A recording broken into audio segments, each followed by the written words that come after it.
दो किसान जो आपस में बहुत ही प्यारे दोस्त होते हैं, दोनों की एक ही दिन एक ही समय पर मौत हो जाती है और दोनों की दोनों सीधे यमराज के पास पहुंच जाते हैं। यमराज जी उनसे कहने लगते हैं कि अब तुम्हें दूसरे जीवन में मैं भेजने वाला हूं।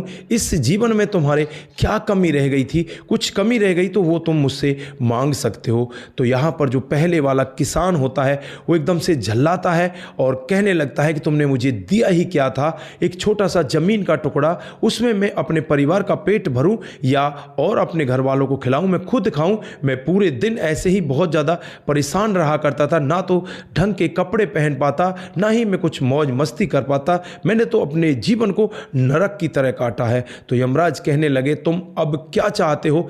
तो यहाँ पर वो किसान यमराज से कहता है कि मुझे प्रभु ऐसा बना दीजिए कि मैं किसी को कुछ भी ना दूं, जो भी लोग दें वो मुझे ही देकर जाए, यानी कि मेरे पास आना ही आना चाहिए, मेरे पास से वापस कुछ नहीं जाना चाहिए। यहाँ पर यमराज जी उससे कहते हैं कि तथास्तु, ऐसा ही होगा। उसके बाद दूसरे किसान से पूछा जाता है तो यहाँ पर दूसरा किसान हाथ जोड़कर उसके सामने खड़ा हो जाता है और कहने लगता है कि हे प्रभु, आपने मुझे बहुत कुछ दिया है, कभी भी मुझे भूखे पेट सोने नहीं दिया, मुझे तन ढकने के लिए कपड़ा दिया, मेरी ज़रूरत का मुझे सामान मिला, लेकिन प्रभु एक कमी मेरे पास रह गई थी। जब भी कोई मांगने वाला मेरे पास आता था तो मैं उसे कुछ दे नहीं पाता था। प्रभु ऐसी कृपा करें कि मेरे घर से कोई भी वापस कभी निराश होकर ना चला जाए, कभी कोई व्यक्ति भूखा पेट वहाँ से ना जा सके। प्रभु ऐसी कृपा करें। यहाँ पर प्रभु उसे भी तथास्तु कहते हैं और कहते हैं कि ठीक है, ऐसा ही होगा। फिर कुछ ही समय के बाद दोनों किसानों को एक ही गांव में